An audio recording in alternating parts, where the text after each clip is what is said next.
I dag spiste vi morgenmad i Bryant Park. Jordbær, yoghurt og vand her.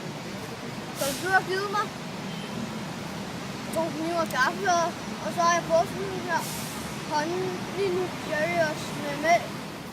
Efter morgenmaden begik vi os hen imod Chinatown, som selvfølgelig bød på en masse sjove butikker med en hel masse mærkelige ting, man kunne købe. Og her har vi sådan en restaurant, som for eksempel har vegetarisk kyllingflyt.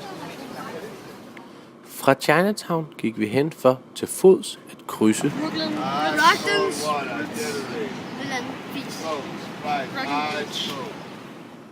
Når man krydser Brooklyn Bridge, går man på sådan en fodgængergang i midten af broen, hvorfra man har en helt pæn udsigt over blandt andet New York skyline. På den anden side af Brooklyn Bridge ligger sjovt nok Brooklyn, som har en masse kvarterer med de rigtige sådan nogle filmiske huse. Her uden for Manhattan fik Sofus noget mad, han ikke lige havde forventet. Pasta med ostesauce. Og hvad troede du, det var? Spaghetti med sådan noget parmesan. På vej tilbage opdagede Jakob noget røg, der kom op af en rist. Og før vi fik set os om, var der hele 3 slangebiler og et udrykningsfartøj fra New York Fire Department. Og New Yorks helte fik heldigvis reddet dagen. Vi havde tænkt, at vi ville tage metroen tilbage over den bro. Vi gik over en anden bro. Men vi formåede lige at tage en lille omvej forbi en nødstation, da vi ikke helt fik taget den rigtige metro til at starte med. Men vi kom dog over broen. Så tog vi på MoMA, Museum of Modern Art. Og hvis man ikke lige ved, hvad det er. Det her, drenge, er et af de must-sees i New York. Det er ligesom folk, der spørger, når du kommer hjem, så vil de sige, har I været på MoMA? Ja, det har vi. Jeg ved ikke helt, hvor meget jeg selv forstår mig på det der moderne kunst. Men heldigvis har vi en i familien, der snilt kan forklare, hvem for eksempel Monet var.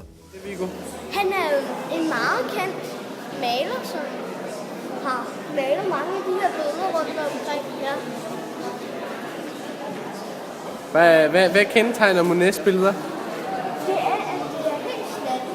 Den er bare klattet helt ud.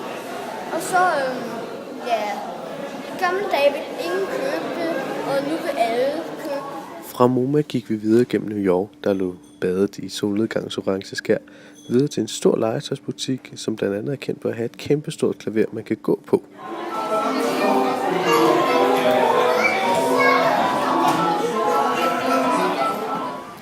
Så fandt vi en stor, hvid boks. Her er den så, den kendte glasbygning, under renovering og pakket ind i stillads. Så flytter. Jeps, her er den så. App Store, 5th Street. Og her er alt. Og hver computer i hver sin størrelse har et bord.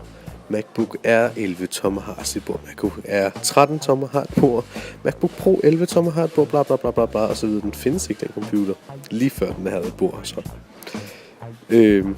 Men her er alt. Og der er medarbejdere, og man tilkalder medarbejdere. Og der er iPads, som viser priser og information i stedet for skilte. Det er vildt.